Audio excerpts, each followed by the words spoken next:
हरियाणा के भिवानी के ढाणी लक्ष्मण गांव में प्ले स्कूल की 19 साल की शिक्षिका मनीषा की मौत की गुत्थी अब तक सुलझ नहीं सकी।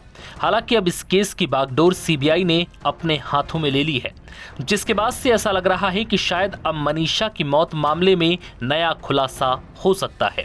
दरअसल 13 अगस्त को शव मिलने के बाद लंबी जांच पड़ताल और पोस्टमार्टम रिपोर्ट के आधार पर मनीषा की मौत को आत्महत्या करार दिया गया।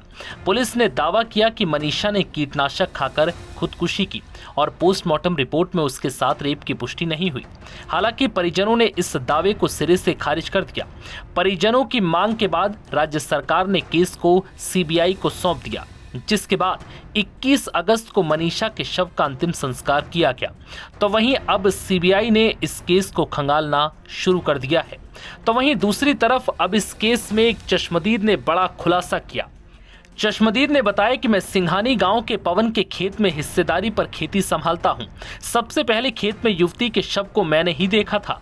13 अगस्त की सुबह करीब 6:30 बजे मैं लंबे अंतराल के बाद खेत संभालने गया था।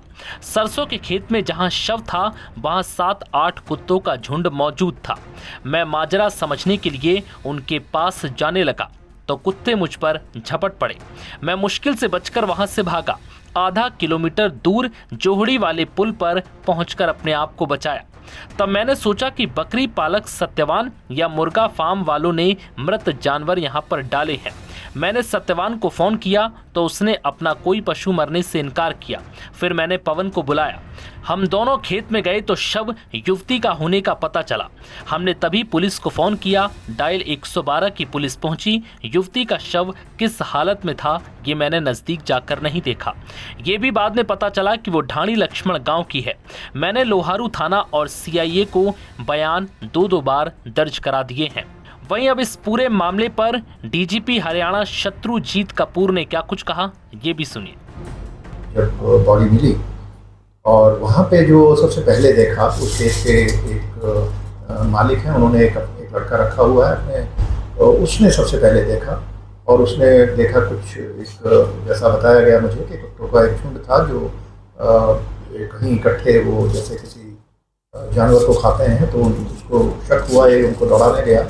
तो वो उसके बाद फिर इसने किसी को बुलाया, कुत्ते एग्रेसिव थे, तो इन 2 लोगों ने मिलकर उसको उठाया तो डेड बॉडी को इन्होंने देखा। तो सबसे पहले देखने वाले ये लोग थे, उनके भी बयान थे और उसके बाद से बॉडी को शिफ्ट किया गया सीन ऑफ क्राइम की एग्जामिनेशन करा के और शिफ्ट करके जो पहला पोस्टमार्टम हुआ 13 को ही, उसकी जैसी रिपोर्ट आई उसके बाद परिवार संतुष्ट नहीं था तो इसको रोहतक पीजीआई रोहतक के अंदर सेकंड पोस्टमार्टम का निर्णय तभी लिया गया और वहाँ पे भेज करके उस पोस्टमार्टम की पूरी वीडियोग्राफी भी करवाई गई और उसके बाद की घटनाक्रम आप सभी जानते ही हैं, तो जो मैं बता चुका हूँ। और अब क्योंकि ये मांग भी थी परिवार की और हम सबसे ज़्यादा महत्वपूर्ण हमारे लिए परिवार ही है और एक जन भावना भी थी, उसका ध्यान रखते हुए सरकार ने जो निर्णय लिया सीबीआई को इसकी इन्वेस्टिगेशन ट्रांसफ़र करने का।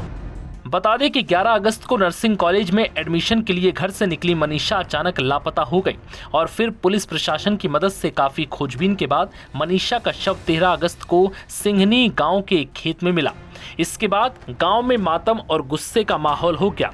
लोगों ने धरना शुरू किया। परिजनों ने दावा किया कि बेटी के साथ गलत हुआ है और उसकी हत्या कर दी गई। हालांकि जांच पड़ताल और पोस्टमार्टम रिपोर्ट आने के बाद पुलिस ने इसे आत्महत्या बताया और पोस्टमार्टम रिपोर्ट में रेप की पुष्टि नहीं होने की बात कही, जिसके बाद परिजनों का आक्रोश और बढ़ गया।